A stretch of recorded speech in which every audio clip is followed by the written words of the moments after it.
Assalamu alaikum wa rahmatullahi wa barakatuh.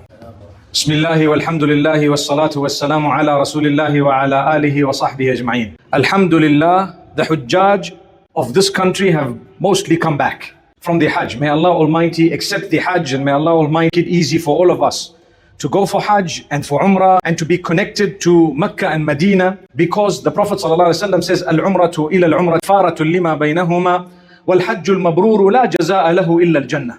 One Umrah, the Umrah, is an expiation of the minor sins that are between the two. So you should frequent as much as you can. And as for Hajj, the true reward of it is Jannatul Firdaus. There is no befitting reward for Hajj except paradise. May Allah grant us all paradise.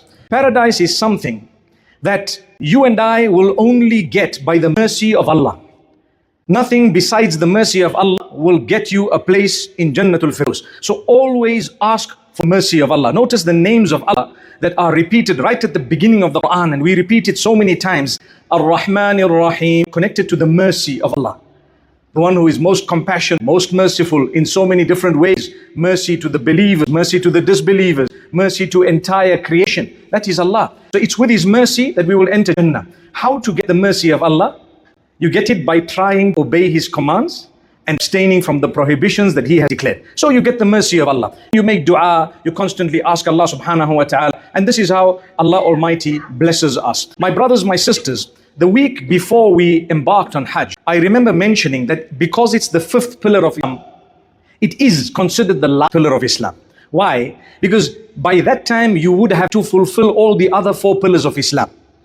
And you would have some wealth, unless you are being sent someone, you would have wealth, you would have paid zakat, now you can afford the journey. And Allah says, it's now about time that you understood that the journey is into the hereafter.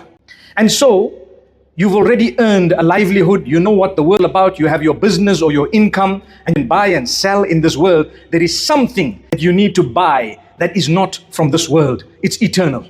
And you will only be able to buy it, like I said, your good deeds with wealth being used in the right direction with the correct intention, earning the mercy of Allah, and then you get this beautiful, priceless, eternal gift. May Allah grant it to us. May Allah truly grant us Jannah. If you would like Jannah, constantly ask Allah, oh Allah, grant me Jannah, grant me Jannah. The hadith says if you constantly ask Allah for Jannah, Jannah begins to yearn for you and say, oh Allah, that one, grant him Jannah. Imagine.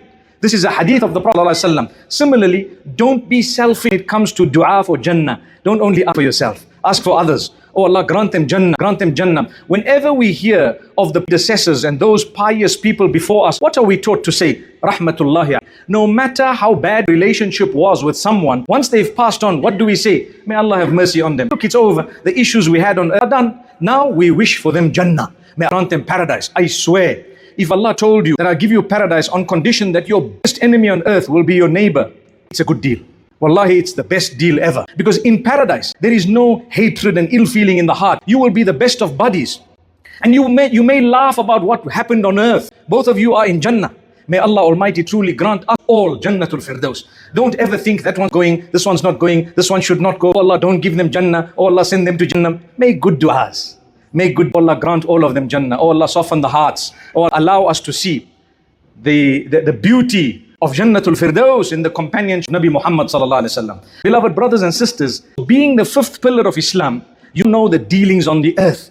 Allah says, there is something I want to show you. You need to do it. You need to fulfill it. It's all about the great sacrifice. It's about sacrificing when you don't understand why you're doing what you're doing. But we will show you that those 5 or 6 days will transform your entire life. Nowhere will you find someone traveling for a journey. They say 5 days of Hajj or 6 days of Hajj, depending on whether you have the optional day. There is one extra optional day. You can actually fulfill that particular day. But if you don't, it's 5 days. In those 5 days of Hajj, look at the Hujjaj coming back. Their lives have changed. How? It's because Allah knows the power that He's kept in those days. There is uniformity and unity at the same time. And how is it so? Long back, before Allah created Adam, He actually got hold of all of us. He actually put all of us in soul form, in a form that we don't really know, together. And He asked us a question. Way before He created Adam, He asked a question, am I not your Lord? And we said, yes, you are. He says, okay, there should not come a day when you deny this.